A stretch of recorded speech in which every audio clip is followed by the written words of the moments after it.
A lot of times these brakes, folks, when you push the brake pedal down, it can be rock hard, but the brakes get a little thing going on with them that we call glazing. And you push that brake pedal so hard and that car doesn't stop at all, it just stays going.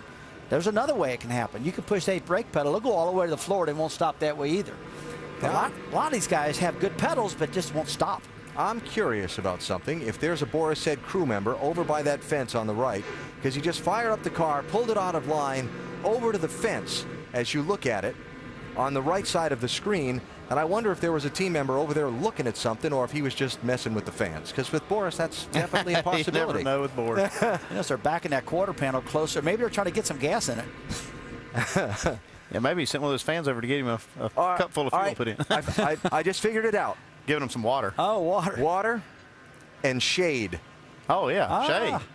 Maybe he was parked in a spot where the sun is. I don't know. Or maybe I'm making too much out of it. But toss me a bottle of water. I can't reach over there. Somebody will be over there to chase those guys out of there in a minute. NASCAR does take water to the drivers under red flags, but maybe these guys didn't get enough to satisfy them. I'm telling you, this has been a very physical race for these drivers, and you'll see when they get out after this race just how much it has been. Yeah. You know, we haven't talked about the temperature out there a whole lot. It started about 84 degrees. I think the high today was supposed to be about 87 degrees, and so it's definitely not cool. It's pretty warm here still. Well, here's a guy who knows a thing or two about what a nice drink tastes like at the end of a race. How about drinking the milk at the Indianapolis 500, as the winner traditionally does? Villeneuve doing that in 1995.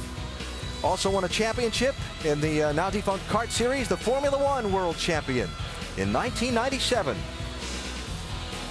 And now trying to win a NASCAR race, something he told us on NASCAR Countdown would be a really neat thing for him. I found his comments to be really fascinating. Not just that he wanted to win at this track, but that he wanted to win in NASCAR. It was something he hadn't done yet. Well, it's so special to win in NASCAR. Look how hard he's breathing. You can tell he's a little bit nervous. Well, I think it's so hot in these cars. There's no air going in them right now, and it's probably just hard to get enough, fresh air in there to breathe. He is really breathing hard in that car. I haven't seen people breathe that hard a long time. I don't know if it's like you said, it's air, nerves, whatever. I can tell in his eyes he's uncomfortable, though. Well, I think I would be too, sitting in there after all these hours in that kind of heat and waiting for the final laps of this race to be done.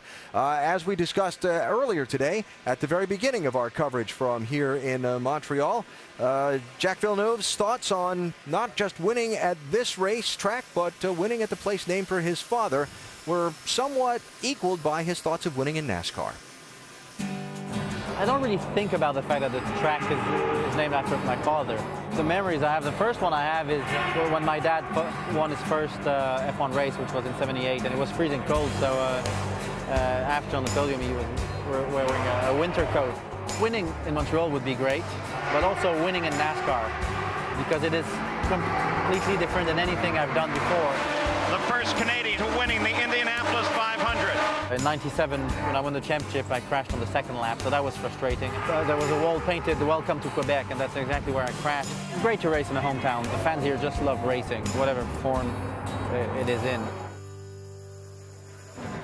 And so many interesting stories revolving around this racetrack. You see the Salut Gilles, the Toast Gilles, or honor him, written on the racetrack. That actually happened around one of the Formula One races by a fan. They wrote that on the racetrack, and the race organizers said, that's pretty neat. And they have done it every year since. That is now a permanent part of the circuit, named after Canada's Formula One star in the late 70s and early 80s, Gilles Villeneuve, who lost his life in a racing accident in Zolder, Belgium in 1982. The track named for him about a month later, and has carried his name ever since. These drivers are struggling. It's hot out there. These cars, when they're this hot and heat soaked and you stop, there's no air moving inside them at all.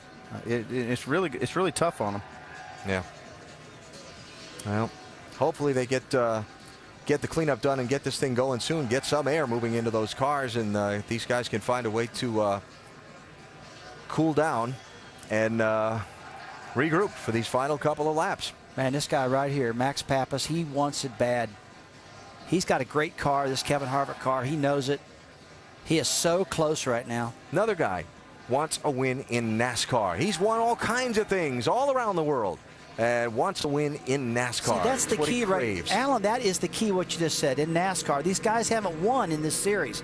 We talked about Ambrose wanting it so bad. He's won in this series. This guy right here hasn't. He's good enough to do it. Max Pappas going to be moving to the NASCAR Camping World Truck Series for the bulk of his racing. From this point, the part-time effort he was running in the NASCAR Sprint Cup Series being turned over to another driver. And Pappas looking to see if he can get to victory lane in this 33 car today in these final couple of laps. Well, if you could win a race on heart, this guy right here would win by a lap. I'm telling you, he races so hard. He wants to win so bad. Well, they fire the cars, as you can hear, and are beginning to roll them off. See some of the steam inside the car from where the water hit the floorboards, where he was pouring it over himself. How hot that must be. What is it, Andy? Through the exhaust of these cars, the headers, they create about 1,300 degrees of temperature. That's just underneath the car, but even, you know, the whole car gets heat soaked, and that floorboard can be upwards of 150, 60, 70 degrees. I get race fans ask me all the time, Rusty, how hot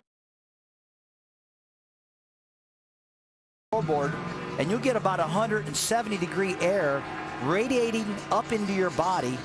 One time I lost 11 pounds in a race, the Southern 500. Wow. It gets hot.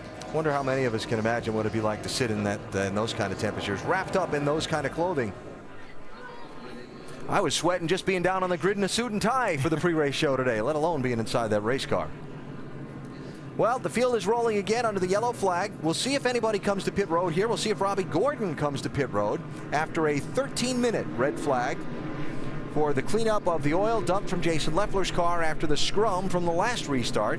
And the contact he had with the lap car. Robbie Gordon bypasses pit road. Can't see if it's open or not. But maybe he's decided to just ride it out. Well, this is the first attempt of a green-white checker. They will go up to 3 attempts. And the way we've seen these restarts, I say chances are good we'll get more than one. Some cars pitting here. Yeah, the pit road was open, so Robbie Gordon is going to just go for it. As long as that motor's running, he's going to stay out there. Which adds another element if you're the guy lined up behind him on the restart and the thing hiccups. Just got to be careful. Try to avoid him. You deal with it then. Yeah. See if you can push him out of the way. So they will get the restart next lap by. Well, effectively, this is the one to go. They're going by the flag now, yes. So it'll be green when they come back here. They technically give them the one to go back there at the bridge.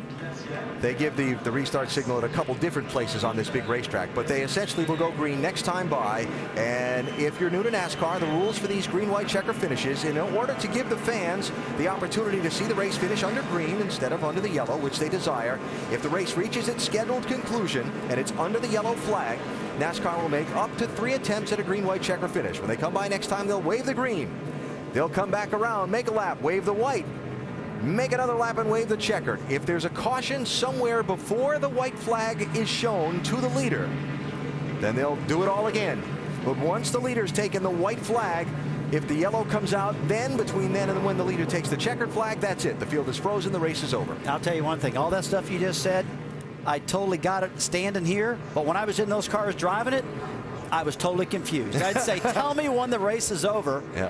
And I have had times where I've been leading the race, and I'd say, is it over yet? Is it over yet? Because I'm so intense. I'm so focused. Yeah, you're not watching those flags when you come by. And especially with this green-white checker restart stuff. Gordon's having trouble. Is he out of fuel? Yeah, he's having trouble keeping pace here. Is he got the motor turned off, Andy? Who knows? Possibly. Well, remember that there is a NASCAR rule that you have to maintain pace. Yeah, he's putting himself in a vulnerable spot there, because if Morris said and these other drivers pass him when he's doing that, then they'll line him up behind them.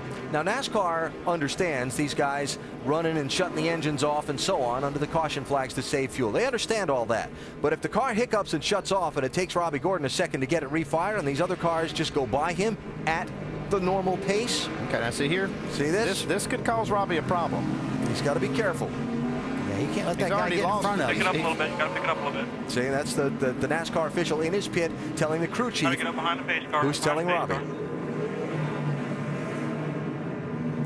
Yeah, he can't mess up too bad right now. He don't want to have happen to him what happened to Marcus Ambrose out at the racetrack out in California, where he shut it off. Pick it up there. There you go. Cars passed him. I hear he's just got warned by NASCAR, hey, don't lay back too much.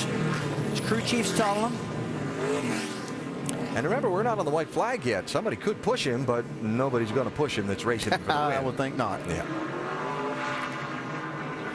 The vulnerabilities of a single car team. Now, that's one of the cool things for telemetry that we have up here. We can actually see when Robbie turns that engine off.